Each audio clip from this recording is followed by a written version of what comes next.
Día 216. El Evangelio según Juan, capítulo 1. En el principio la palabra ya existía. La palabra estaba con Dios, y la palabra era Dios.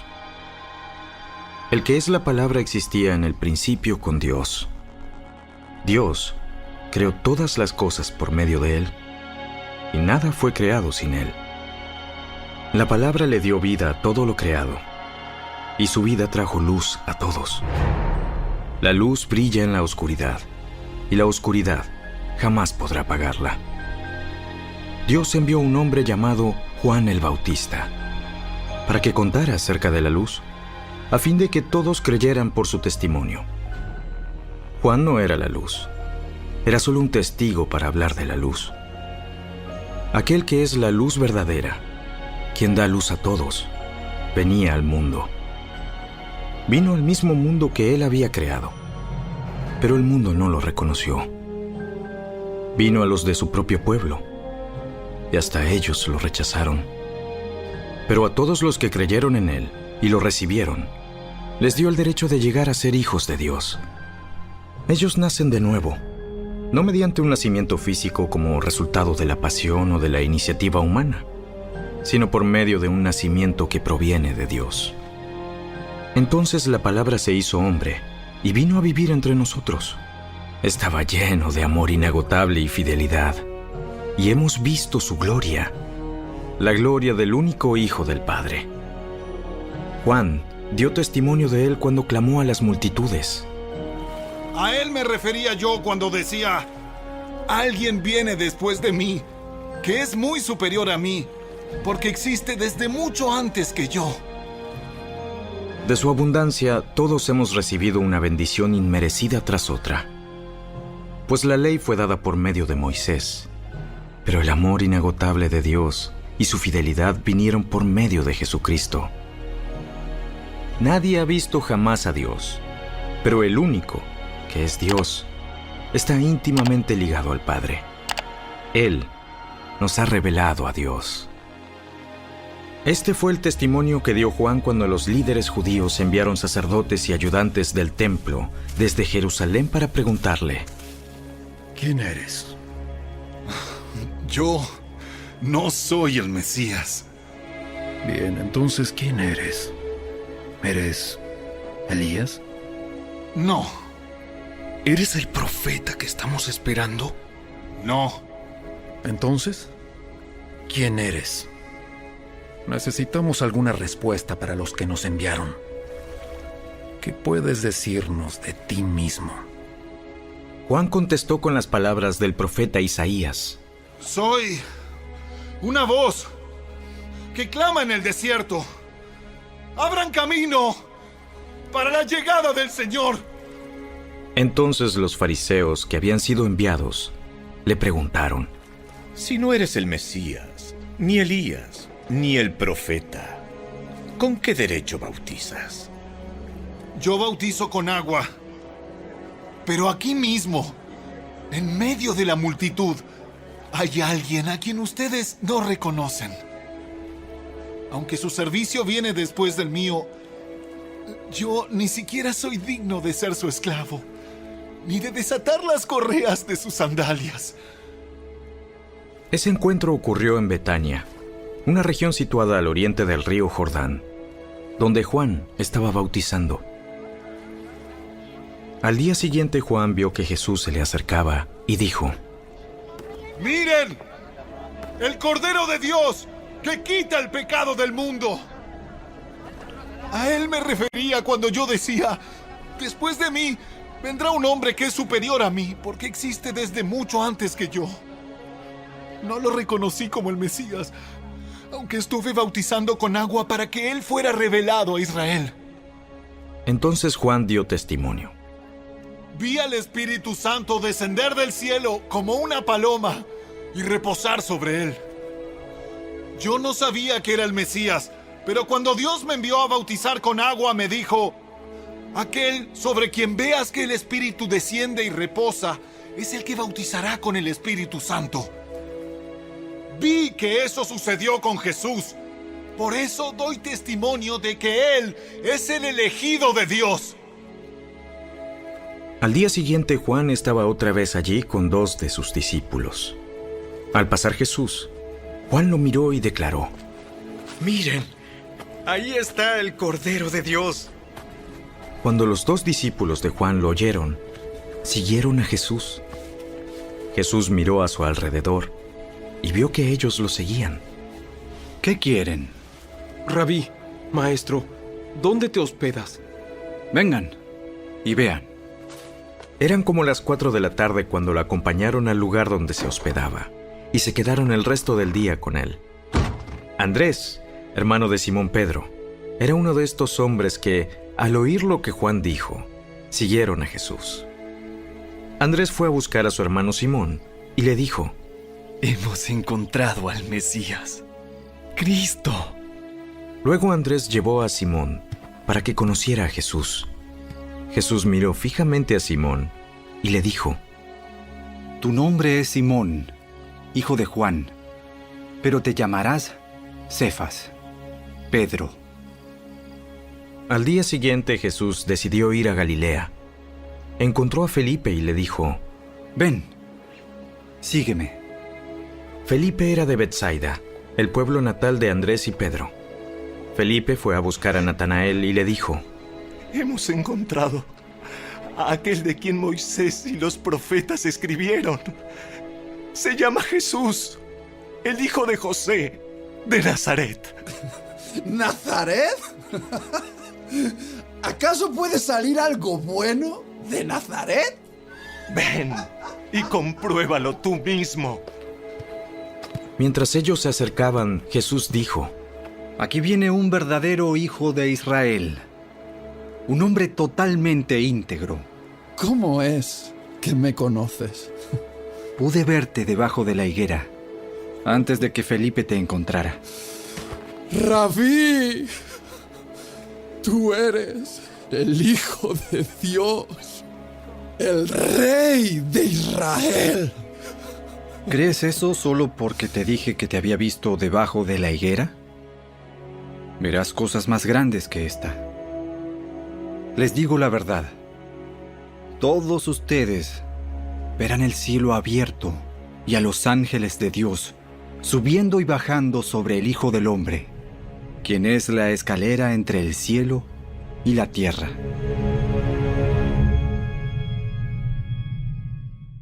El Evangelio según Juan, capítulo 2. Al día siguiente se celebró una boda en la aldea de Caná de Galilea. La madre de Jesús estaba presente, y también fueron invitados a la fiesta Jesús y sus discípulos. Durante la celebración se acabó el vino. Entonces la madre de Jesús le dijo: Se quedaron sin vino. Apreciada mujer, ese no es nuestro problema. Todavía no ha llegado mi momento. Sin embargo, su madre les dijo a los sirvientes: Hagan lo que él les diga. Cerca de allí había 6 tinajas de piedra, que se usaban para el lavado ceremonial de los judíos. Cada tinaja tenía una capacidad de entre 75 a 113 litros. Jesús les dijo a los sirvientes: Llenen las tinajas con agua. Una vez que las tinajas estuvieron llenas, les dijo: Ahora saquen un poco y llévenselo al maestro de ceremonias. Así que los sirvientes siguieron sus indicaciones. Cuando el maestro de ceremonias probó el agua, que ahora era vino, sin saber de dónde provenía, aunque por supuesto los sirvientes sí lo sabían, mandó a llamar al novio. Un anfitrión siempre sirve el mejor vino primero. Y una vez que todos han bebido bastante, comienza a ofrecer el vino más barato. Pero tú has guardado el mejor vino hasta ahora. Esta señal milagrosa en Caná de Galilea marcó la primera vez que Jesús reveló su gloria, y sus discípulos creyeron en él. Después de la boda, se fue unos días a Capernaum con su madre, sus hermanos y sus discípulos. Se acercaba la fecha de la celebración de la Pascua judía, así que Jesús fue a Jerusalén. Vio que en la zona del templo había unos comerciantes que vendían ganado ovejas y palomas para los sacrificios. Vio a otros que estaban en sus mesas cambiando dinero extranjero. Jesús se hizo un látigo con unas cuerdas y expulsó a todos del templo. Echó las ovejas y el ganado, arrojó por el suelo las monedas de los cambistas y les volteó las mesas. Luego se dirigió a los que vendían palomas y les dijo: ¡Saquen todas esas cosas de aquí! ¡Dejen de convertir la casa de mi padre en un mercado! Entonces sus discípulos recordaron la profecía de las Escrituras que dice: el celo por la casa de Dios me consumirá. Pero los líderes judíos exigieron: ¿qué estás haciendo? Si Dios te dio autoridad para hacer esto, muéstranos una señal milagrosa que lo compruebe. De acuerdo. Destruyan este templo y en 3 días lo levantaré. ¿Qué dices?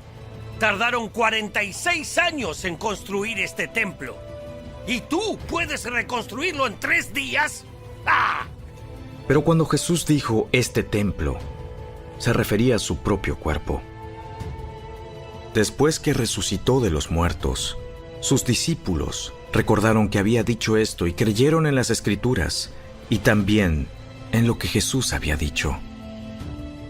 Debido a las señales milagrosas que Jesús hizo en Jerusalén durante la celebración de la Pascua, muchos comenzaron a confiar en él. Pero Jesús no confiaba en ellos, porque conocía todo acerca de las personas. No hacía falta que nadie le dijera sobre la naturaleza humana, pues él sabía lo que había en el corazón de cada persona. El Evangelio según Juan, capítulo 3. Había un hombre llamado Nicodemo, un líder religioso judío de los fariseos. Una noche fue a hablar con Jesús. Rabí, todos sabemos que Dios te ha enviado para enseñarnos. Las señales milagrosas que haces son la prueba de que Dios está contigo. Te digo la verdad. A menos que nazcas de nuevo, no puedes ver el reino de Dios. ¿Qué quieres decir? ¿Cómo puede un hombre mayor volver al vientre de su madre y nacer de nuevo? Te digo la verdad. Nadie puede entrar en el reino de Dios si no nace de agua y del Espíritu. El ser humano solo puede reproducir la vida humana, pero la vida espiritual nace del Espíritu Santo. Así que no te sorprendas cuando digo: tienen que nacer de nuevo. El viento sopla hacia donde quiere, de la misma manera que oyes el viento pero no sabes de dónde viene ni a dónde va. Tampoco puedes explicar cómo las personas nacen del Espíritu.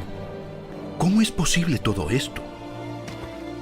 Tú eres un respetado maestro judío y aún no entiendes estas cosas. Te aseguro que les contamos lo que sabemos y hemos visto, y ustedes todavía se niegan a creer nuestro testimonio. Ahora bien, si no me creen cuando les hablo de cosas terrenales, ¿cómo creerán si les hablo de cosas celestiales?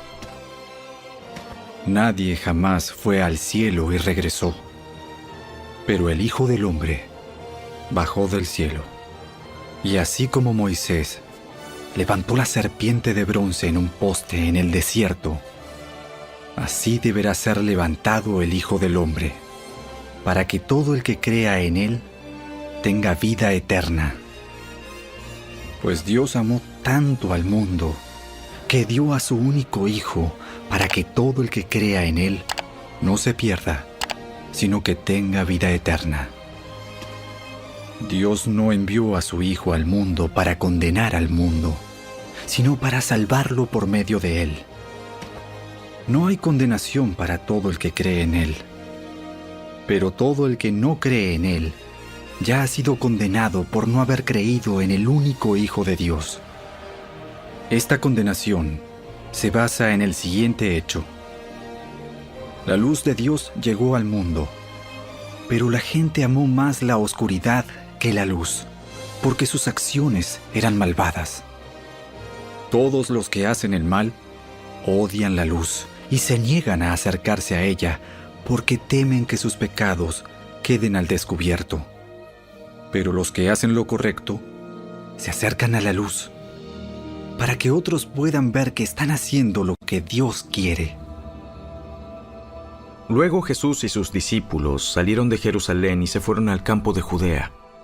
Jesús pasó un tiempo allí con ellos, bautizando a la gente. En ese tiempo Juan el Bautista bautizaba en Enón, cerca de Salim, porque allí había mucha agua y la gente iba a él para ser bautizada. Eso ocurrió antes de que metieran a Juan en la cárcel. Surgió un debate entre los discípulos de Juan y cierto judío acerca de la purificación ceremonial. Entonces los discípulos de Juan fueron a decirle: Rabí, el hombre que estaba contigo al otro lado del río Jordán, a quien identificaste como el Mesías, también está bautizando a la gente, y todos van a él en lugar de venir a nosotros. Nadie puede recibir nada a menos que Dios se lo conceda desde el cielo. Ustedes saben que les dije claramente, yo no soy el Mesías. Estoy aquí solamente para prepararle el camino a él. Es el novio quien se casa con la novia, y el amigo del novio simplemente se alegra de poder estar al lado del novio y oír sus votos. Por lo tanto, oír que él tiene éxito me llena de alegría. Él debe tener cada vez más importancia y yo menos. Él vino de lo alto y es superior a cualquier otro. Nosotros somos de la tierra y hablamos de cosas terrenales. Pero Él vino del cielo y es superior a todos. Él da testimonio de lo que ha visto y oído. Pero qué pocos creen en lo que les dice. Todo el que acepta su testimonio puede confirmar que Dios es veraz. Pues Él es enviado por Dios y habla las palabras de Dios, porque Dios le da el Espíritu sin límites. El Padre ama a su Hijo y ha puesto todo en sus manos. Los que creen en el Hijo de Dios tienen vida eterna. Los que no obedecen al Hijo nunca tendrán vida eterna, sino que permanecen bajo la ira del juicio de Dios.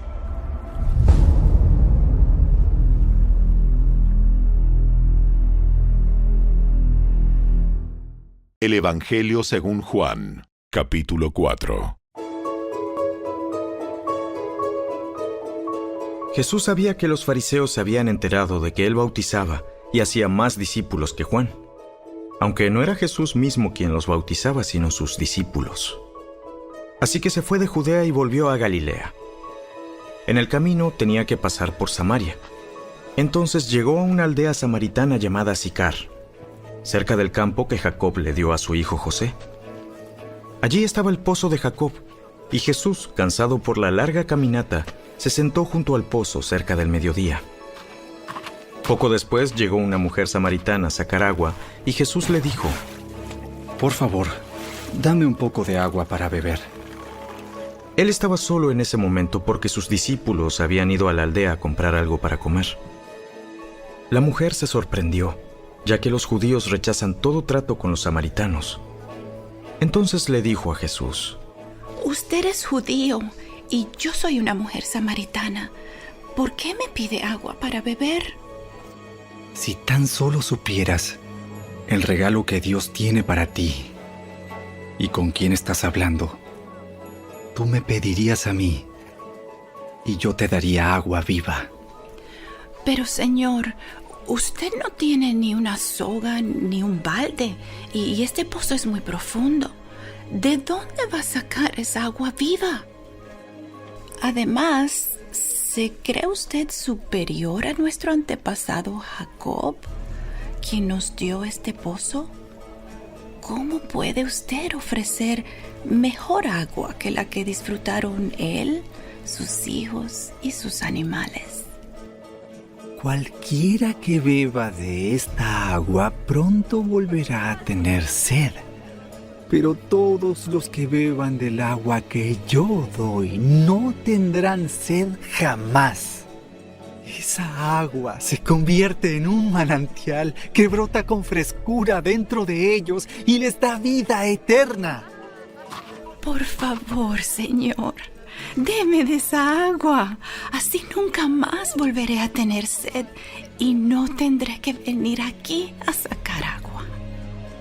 Ve y trae a tu esposo. No tengo esposo.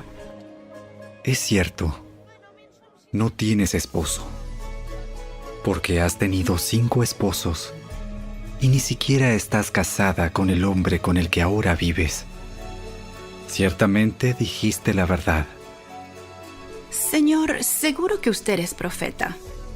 Así que dígame, ¿por qué ustedes, los judíos, insisten en que Jerusalén es el único lugar donde se debe adorar, mientras que nosotros, los samaritanos, afirmamos que es aquí, en el monte Gerizim, donde adoraron nuestros antepasados? Créeme, querida mujer, que se acerca el tiempo en que no tendrá importancia si se adora al Padre en este monte o en Jerusalén. Ustedes, los samaritanos, saben muy poco acerca de aquel a quien adoran, mientras que nosotros, los judíos, conocemos bien a quien adoramos, porque la salvación viene por medio de los judíos.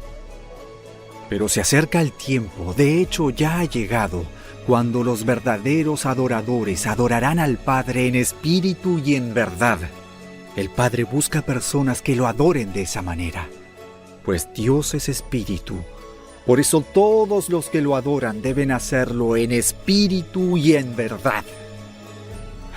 Sé que el Mesías está por venir, al que llaman Cristo. Cuando Él venga, nos explicará todas las cosas. Yo soy el Mesías. Justo en ese momento volvieron sus discípulos. Se sorprendieron al ver que Jesús hablaba con una mujer, pero ninguno se atrevió a preguntarle, ¿qué quieres de ella o por qué le hablas? La mujer dejó su cántaro junto al pozo y volvió corriendo a la aldea mientras le decía a todos: Vengan a ver a un hombre que me dijo todo lo que he hecho en mi vida. ¿No será este el Mesías? Así que la gente salió de la aldea para verlo. Mientras tanto, los discípulos le insistían a Jesús: Rabí, come algo. Yo tengo una clase de alimento que ustedes no conocen. ¿Le habrá traído alguien de comer mientras nosotros no estábamos? Se preguntaban los discípulos unos a otros. Entonces Jesús explicó: Mi alimento consiste en hacer la voluntad de Dios, quien me envió, y en terminar su obra. Ustedes conocen el dicho: hay 4 meses entre la siembra y la cosecha. Pero yo les digo, despierten y miren a su alrededor. Los campos ya están listos para la cosecha. A los segadores se les paga un buen salario, y los frutos que cosechan son personas que pasan a tener la vida eterna. ¡Qué alegría le espera tanto al que siembra como al que cosecha! Ya saben el dicho: uno siembra y otro cosecha. Y es cierto. Yo los envié a ustedes a cosechar donde no sembraron. Otros ya habían hecho el trabajo, y ahora a ustedes les toca levantar la cosecha. Muchos samaritanos de esa aldea creyeron en Jesús, porque la mujer había dicho: Él me dijo todo lo que hice en mi vida. Cuando salieron a verlo, le rogaron que se quedara en la aldea. Así que Jesús se quedó 2 días, tiempo suficiente para que muchos más escucharan su mensaje y creyeran. Luego le dijeron a la mujer: Ahora creemos, no solo por lo que tú nos dijiste, sino porque lo hemos oído en persona. Ahora sabemos que Él es realmente el Salvador del mundo.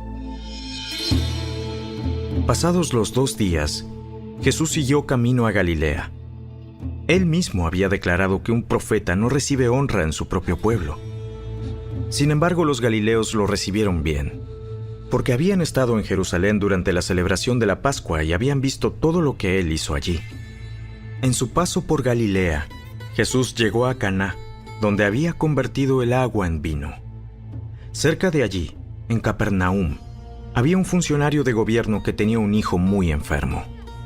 Cuando supo que Jesús había ido de Judea a Galilea, fue a verlo y le rogó que se dirigiera a Capernaum para sanar a su hijo, quien estaba al borde de la muerte.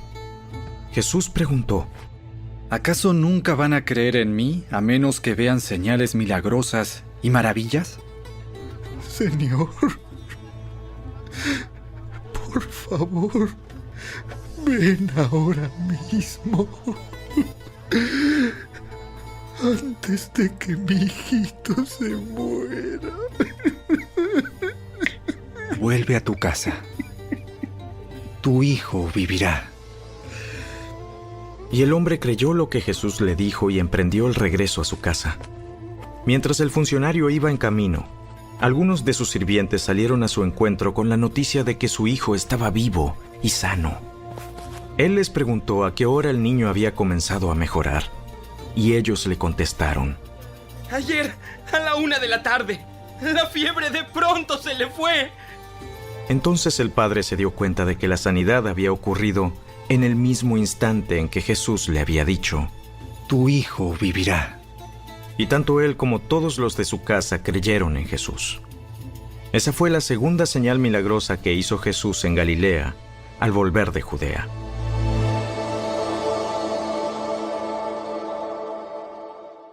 El Evangelio según Juan, capítulo 5. Después Jesús regresó a Jerusalén para la celebración de uno de los días sagrados de los judíos.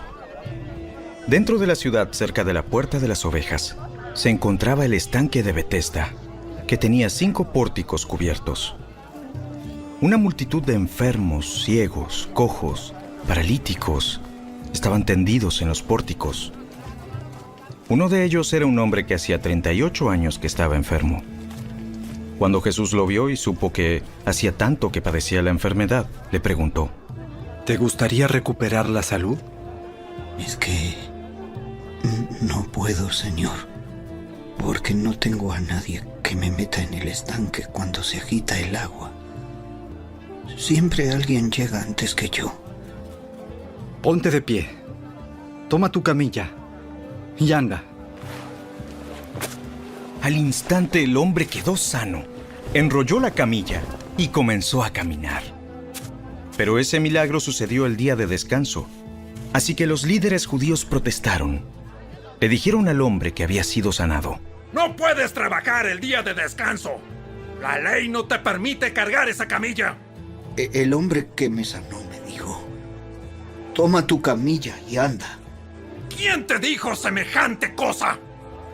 El hombre no lo sabía, porque Jesús había desaparecido entre la multitud.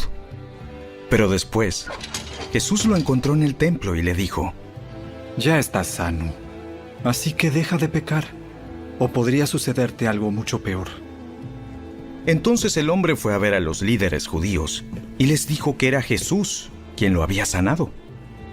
Entonces los líderes judíos comenzaron a acosar a Jesús por haber transgredido las reglas del día de descanso.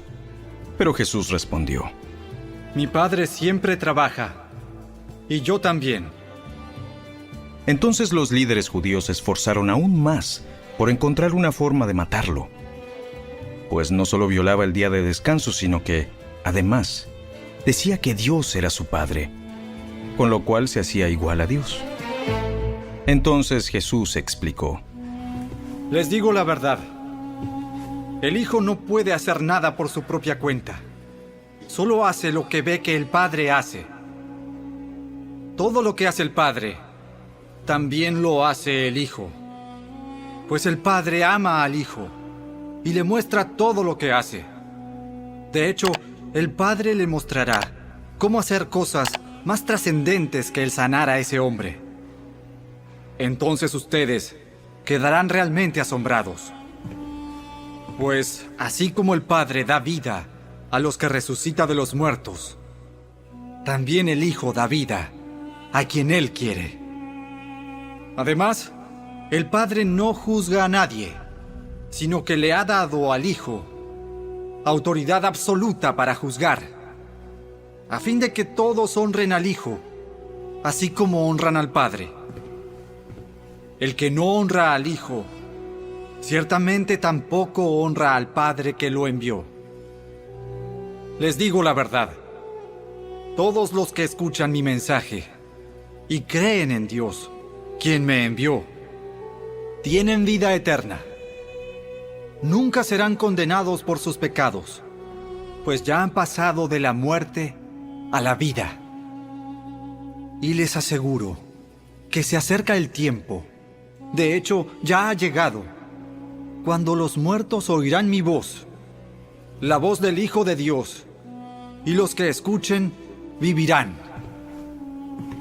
El Padre tiene vida en sí mismo y le ha entregado a su Hijo ese mismo poder de dar vida. Y le ha dado autoridad para juzgar a todos, porque es el Hijo del Hombre. No se sorprendan tanto. Ciertamente, ya se acerca el tiempo en que todos los que están en las tumbas oirán la voz del Hijo de Dios y resucitarán. Los que hicieron el bien resucitarán para gozar de la vida eterna, y los que continuaron en su maldad resucitarán para sufrir el juicio. Yo no puedo hacer nada por mi propia cuenta. Juzgo según Dios me indica. Por lo tanto, mi juicio es justo, porque llevo a cabo la voluntad del que me envió y no la mía. Si yo diera testimonio en mi propio favor, mi testimonio no sería válido. Pero hay otro que también da testimonio de mí, y les aseguro que todo lo que dice acerca de mí es verdad. De hecho, ustedes enviaron a sus hombres para que escucharan a Juan el Bautista, y el testimonio que él dio acerca de mí fue cierto. Por supuesto, no necesito testigos humanos, pero digo estas cosas para que ustedes sean salvos. Juan era como una lámpara que ardía y brillaba, y ustedes se entusiasmaron con su mensaje durante un tiempo. Pero yo tengo un testigo aún más importante que Juan: mis enseñanzas y mis milagros. El Padre me dio estas obras para que yo las realizara, y ellas prueban que Él me envió. El Padre mismo, quien me envió, ha dado testimonio de mí. Ustedes nunca han oído su voz, ni lo han visto cara a cara, y no tienen su mensaje en el corazón, porque no creen en mí, que soy a quien el Padre les ha enviado. Ustedes estudian las Escrituras a fondo porque piensan que ellas les dan vida eterna. Pero las Escrituras me señalan a mí. Sin embargo, ustedes se niegan a venir a mí para recibir esa vida. La aprobación de ustedes no significa nada para mí, porque sé que no tienen el amor de Dios adentro. Yo he venido en nombre de mi Padre, y ustedes me han rechazado. Sin embargo, si otros vienen en su propio nombre, ustedes los reciben con gusto. Con razón les cuesta creer, pues a ustedes les encanta honrarse unos a otros, pero no les importa la honra que proviene del único, que es Dios. Sin embargo, no soy yo quien los acusará ante el Padre. Moisés los acusará. Sí, Moisés, en quien ustedes han puesto su esperanza. Si en verdad le creyeran a Moisés, me creerían a mí, porque él escribió acerca de mí. Pero como no creen en lo que él escribió, ¿cómo creerán lo que yo digo?